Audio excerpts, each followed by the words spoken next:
Hello students, welcome to our YouTube channel Shivam Sharma lectures.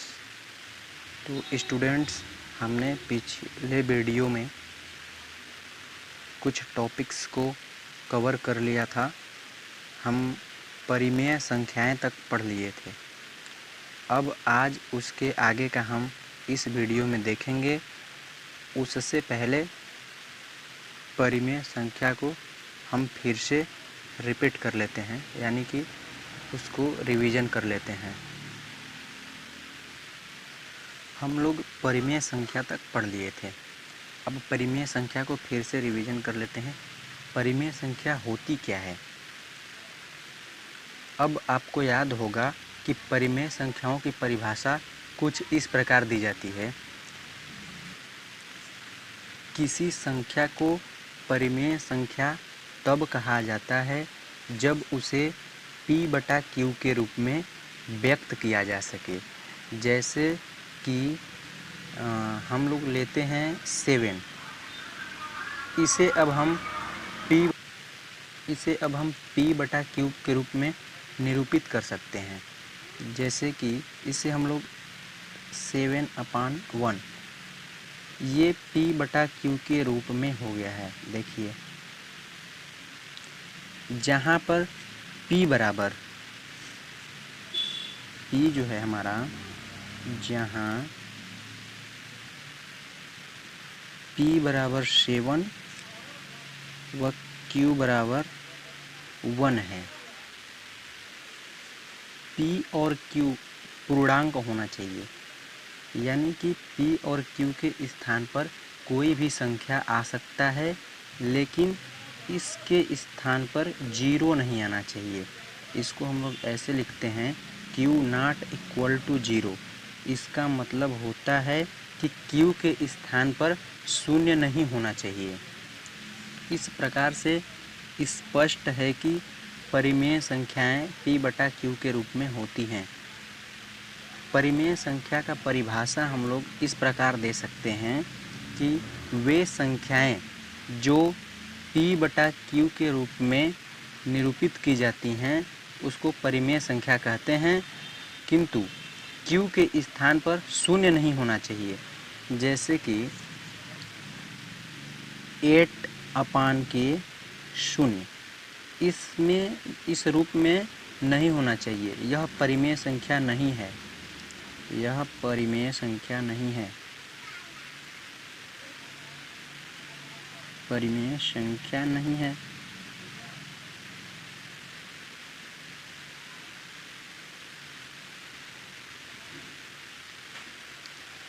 परिमेय संख्या का परिभाषा हम यहाँ पे लिख चुके हैं। आप लोग इसको देख सकते हैं कि वे संख्याएं जिनको P/Q के रूप में निरूपित करते हैं उसे परिमेय संख्या कहते हैं। इससे स्पष्ट होता है कि केवल भिन्न रूप में, जैसे कि 4/5, इस रूप की संख्याएं ही परिमेय संख्या कहलाती हैं, जहाँ पर P और Q पूर्णांक है, यानी कि इसके स्थान पर कोई भी संख्या आ सकती है। जैसे -3/4, 0/1, ये भी एक परिमेय संख्या है। इसके विषय में हमने पिछले वीडियो में बात किया है, क्योंकि यदि हम 0 में 1 से भाग देंगे तो ये हो जाएगा इस रूप में, यानी कि ये आपका 0 आ गया, यानी कि उसी के बराबर आ गया। तो ये एक परिमेय संख्या होता है।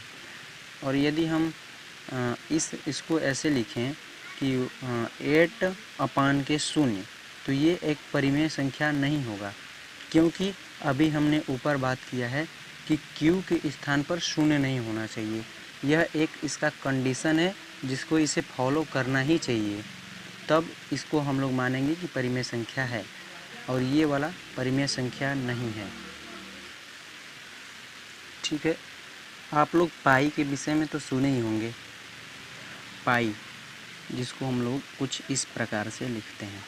तो बताइए, पाई कौन सी संख्या है? परिमेय संख्या है कि नहीं? अब आप में से कुछ लोग इसको बोलेंगे कि सर ये परिमेय संख्या कैसे बोल सकते हैं, क्योंकि इसका तो 2 मान होता है। जैसे पहला मान इसका होता है 3.14 ये।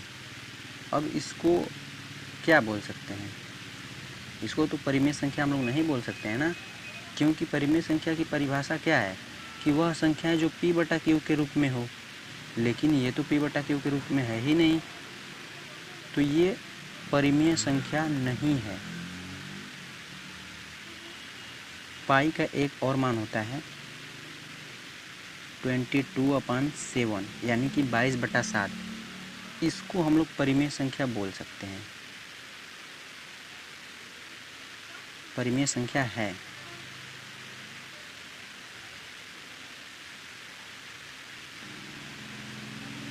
परिमेय संख्या के बाद एक टॉपिक ये आता है 2 संख्याओं के बीच परिमेय संख्या ज्ञात करना।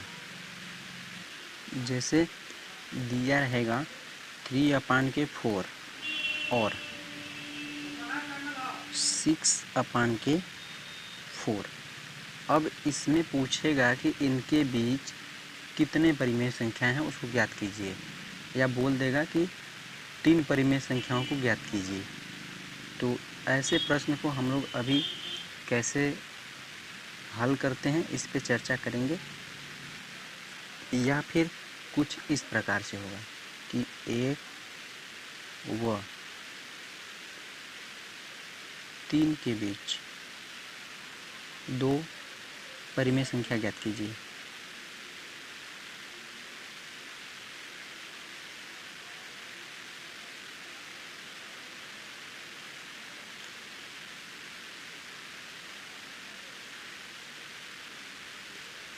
कुछ इस टॉपिक को पढ़ने से पहले हम लोग एक उदाहरण को हल कर लेते हैं। इससे हमें पीछे का जो पढ़ा हुआ है वह सब क्लियर हो जाएगा। तो पहला उदाहरण यह है, नीचे दिए गए कथन सत्य हैं या असत्य, कारण के साथ अपने उत्तर दीजिए। अब इसमें पहला जो पूछा है कि प्रत्येक पूर्ण संख्या एक प्राकृतिक संख्या होती है, यानी कि यह पूछ रहा है कि जो पूर्ण संख्याएं होती हैं, प्रत्येक पूर्ण संख्या एक प्राकृतिक संख्या होती है। तो सबसे पहले हमने पिछले वीडियो में प्राकृतिक संख्याएं, पूर्ण संख्याएं और अन्य जो भी संख्याएं थी उस पर हमने चर्चा कर लिया है। इसमें हम लोग फिर से जान लेते हैं कि पूर्ण संख्या क्या होता है। पहले प्राकृतिक संख्या के विषय में बात कर लेते हैं। तो हमने पिछले वीडियो में बताया है कि जो गिनती वाली संख्याएं होती हैं उनको हम लोग प्राकृत संख्याएं कहते हैं। जैसे कि 1, 2, 3, 4, 5 ये ऐसे अनंत तक जाता है, यानी कि इसका कोई सीमा नहीं है कि ये कहाँ तक जाने वाला है। तो इस संख्या को हम लोग प्राकृत संख्या कहते हैं। ठीक है, गिनती वाली जो संख्याएं होती हैं उसे प्राकृत संख्या कहते हैं। और पूर्ण संख्या क्या होता है?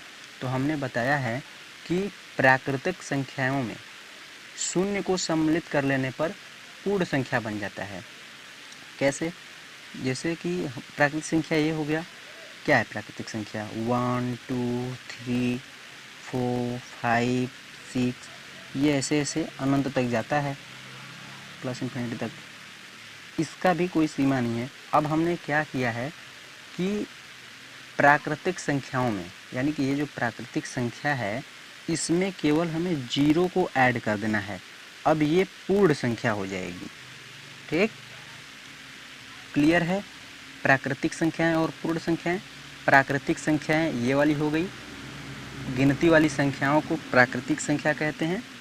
और प्राकृतिक संख्या में शून्य को सम्मिलित कर लेने पर जो संख्याएं प्राप्त होती है उसे पूर्ण संख्या कहते हैं।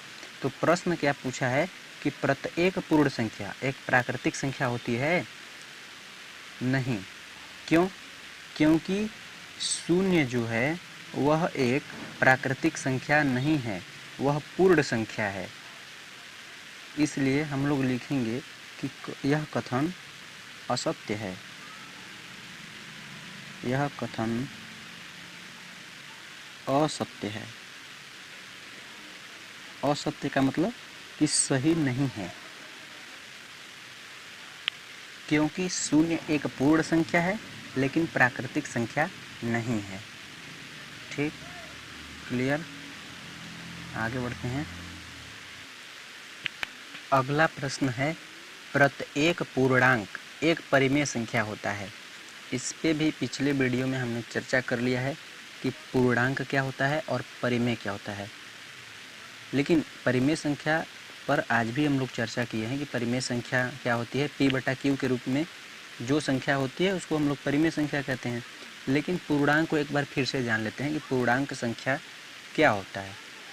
अब हमने चर्चा किया है कि प्राकृतिक संख्या जो होती है उस संख्या का ऋणात्मक वाला यानी ऋण चिन्ह के साथ वाली संख्या को हम लोग पूर्णांक मान सकते हैं। जैसे कि ये हमारा हो गया कुछ इस प्रकार से। अब ये तो ऐसे ऐसे ऐसे ही बढ़ता जाता है, ये हो जाएगा अनंत तक, ऐसे हो जाएगा।